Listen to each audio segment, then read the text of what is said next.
കൊല്ലം ചടയമംഗലത്ത് കള്ളിക്കാട് ഇടിമിന്നലിൽ വീട് കത്തി നശിച്ചു. വീട്ടിൽ സൂക്ഷിച്ചിരുന്ന സ്കൂൾ സർട്ടിഫിക്കറ്റുകളും പ്രമാണങ്ങളും കത്തി നശിച്ചു.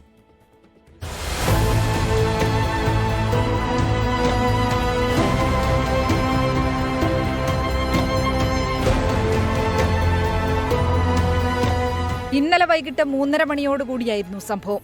ശക്തമായ ഇടിമിന്നലിൽ വീടിന് തീപിടിച്ചു. വീട് പൂർണ്ണമായും കത്തിനശിച്ചു. വീടിനുള്ളിൽ സൂക്ഷിച്ചിരുന്ന വിലപ്പെട്ട രേഖകളും സ്കൂൾ സർട്ടിഫിക്കറ്റുകളും കത്തിനശിച്ചു. ഞാനിവിടെ ഉണ്ടായിരുന്നില്ല. ഞാനിവിടെ എത്തിയ സമയത്ത് ഇവിടെ തീ പിടിച്ചിരിക്കുന്നത്. അപ്പോൾ ഫയർഫോഴ്സിനെ അറിയിച്ചു. കടകൽ ഫയർഫോഴ്സ് വന്നു. വാർഡ് മെമ്പർ അതുപോലെ തന്നെ അടുത്ത പ്രദേശങ്ങളിലുള്ളവരെല്ലാം കൂടി അവർ വന്ന് വെള്ളം കോരി ഒഴിച്ച് അണച്ചുകൊണ്ടിരിക്കുന്ന സമയത്താണ് ഇവിടെ എത്തുന്നത്. നമ്മുടെ വീട്ടിലെ എല്ലാ ഔദ്യോഗിക രേഖകളും, എൻ്റെ ബർത്ത് സർട്ടിഫിക്കറ്റ്, കുഞ്ഞുങ്ങളുടെ ബർത്ത് സർട്ടിഫിക്കറ്റുകൾ, എല്ലാ രേഖകളും, എൻ്റെ ഔദ്യോഗികമായിട്ടുള്ള രേഖകളെല്ലാം നഷ്ടപ്പെട്ടിരിക്കുകയാണ്.